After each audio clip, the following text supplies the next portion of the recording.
అందరూ అదే చెప్పారు, నేను అదే చెప్తే బాగోదు. నా చిన్న సమయంలో ప్రయత్నం చేస్తాను చెప్పాను. ముఖ్యంగా భోమచంద్ర గారు తన చుట్టూ ఉన్న సమాజంలో ఉన్న మానవుల స్వభావాలు, దానివల్ల ఏర్పడుతున్న సమస్యలు, వాటికి పరిష్కారాల కోసం ఎక్కువ వెతికారు. అలాగే వారి ఎక్కువ ప్రాధాన్యత ఇచ్చింది ఆత్మతృప్తి అనే దానికి, ఎలా మనం ప్రయత్నించాలి అనే దాని గురించి చాలా బాగా చెప్పారు.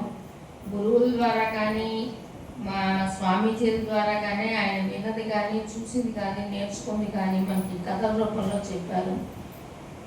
ముఖ్యంగా నేను ఈయన కథలో అన్టోల్డ్ స్టోరీస్ భోమచంద్ర గారి కథలు, బోధనానంద అమృతం, పాండీ బజార్ కథలు తీసుకున్నాను. అలాగే కవితలో మహాప్రస్థానం తీసుకున్నాను. ఇక్కడ మానవ స్వేచ్ఛ, మానవుడి శక్తి, గొప్పతనం, ఆత్మ ఉద్ధరణ, శాంతి ఎలా కావాలి అనే దానికి మనం ఎలాంటి ప్రయత్నం చేయాలి అనేది వారు చెప్తారు. ముఖ్యంగా మనిషి తను ఒక పని చేయాలి అనుకున్నప్పుడు కానీ, ఎదుగుదలలో కానీ సరైన ప్లానింగ్, క్రమశిక్షణ, సరైన సమయంలో సరైన ఆలోచన, సరైన నిర్ణయం, ఆచరణ లేకపోతే తర్వాత పశ్చాత్తాపడ్డా ఉపయోగం లేదు అంటారు. ఒక మనిషిలో అనేక రూపాలు, ముసుగు కథలో మనకి చెప్తారు. అనేక ముసుగులతో ఉంటున్నారు మనుషులు, అసలు మనిషి ఎక్కడున్నాడో తెలియటం లేదు అని బాధపడతారు. మనకి నిద్ర, మరపు, ఆశ, మృత్యు అనే వరాలు ఇచ్చారు దేవుడు అంటారు. నిజమే, ఇవి నిజంగా దుఃఖంతో పొర్లుతున్న మనుషులకి ఇది ఎంతో శాంతినిచ్చే అవకాశం భగవంతుడు మనకు వరంగా ఇచ్చాడు. ఇది నిజంగా నిజం. అలాగే జనన మరణ చక్రాల్లో తిరిగే మనుషులకి కులాలు, మతాలు, ఇజాలు ఎందుకు అంటారు. మహాప్రస్థానం రాసినప్పుడు ఆత్మతృప్తి గురించి చెప్తారు మనకి. శ్మశానంలో కూడా ఎంత శాంతి ఉంటుంది, సమానత్వం ఉంటుంది అంటారు.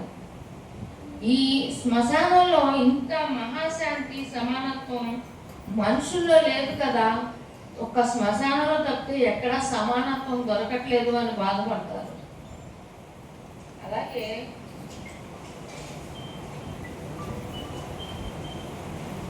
మనుషుల్లో పాదరసంలా జారిపోయే మనుషుల గురించి చెప్తారు. వాళ్ళతో చాలా జాగ్రత్తగా ఉండాలి అంటారు, ముఖ్యంగా ఆడవాళ్ళు. అలాగే మనసుని సరైన మార్గంలో నడిపించడం, మళ్లించడం, బుద్ధితో అదుపు చేసుకోవడం చాలా అత్యవసరం అని చెప్తారు. అలాగే మానవత్వంతో పాటు మనిషికి మాతృత్వం ఉండాలి అని చెప్తారు ఆయన. తన సామాజిక రుగ్మతల గురించి రాసిన కథలో మానవ సంబంధాల్లో సున్నిత భావాలకు ప్రాధాన్యత ఎంతో అవసరం ఉందని గుర్తు చేస్తారు మనకి. వేరుపురు కథలో ఆయన ఒక మాట అంటారు, మనిషి తనను తాను తెలుసుకోవడానికి ముఖ్యమైన ప్రయత్నం చేయాలి, లేకపోతే ఆ మనుషులు పురుగులు లాంటి మనుషులు ఉంటారు, వాళ్ళు చెట్టును తొలిచినట్టుగా జీవితాన్ని తొలిచేస్తారు, జాగ్రత్త అంటారు, ముఖ్యంగా ఆడవాళ్ళకి. అలాగే సమాజంలో చెడ్డవాళ్ళతో పాటు మంచి వాళ్ళు ఉన్నారు, మనం వాళ్ళని గ్రహించాలి జాగ్రత్తగా అంటారు. మనిషి తనకి బాగా కష్టం ఏర్పడినప్పుడు, చెప్పుకోలేనప్పుడు తనలోకి తను ఆల్చే మన తాబేలు చిప్పలోకి దూరిపోయినట్టుగా మౌనంలోకి జారిపోతాడు మనిషి అంటారు.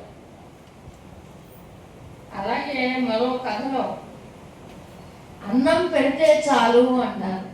అన్నం పెడితే చాలు ఎంతసేపు అయినా అనే కథ చాలా దీనంగా ఉంటుంది. ఒక గొప్ప జీవితం జీవించిన ఒక స్త్రీ, ఒక అద్భుతమైన జీవితం జీవించి కమాండింగ్గా బతికిన స్త్రీ తన స్థితిని నుంచి జారిపోయినప్పుడు ఎంత అవమానాల పాలవుతుంది, ఎంత కష్టాల పాలవుతుంది.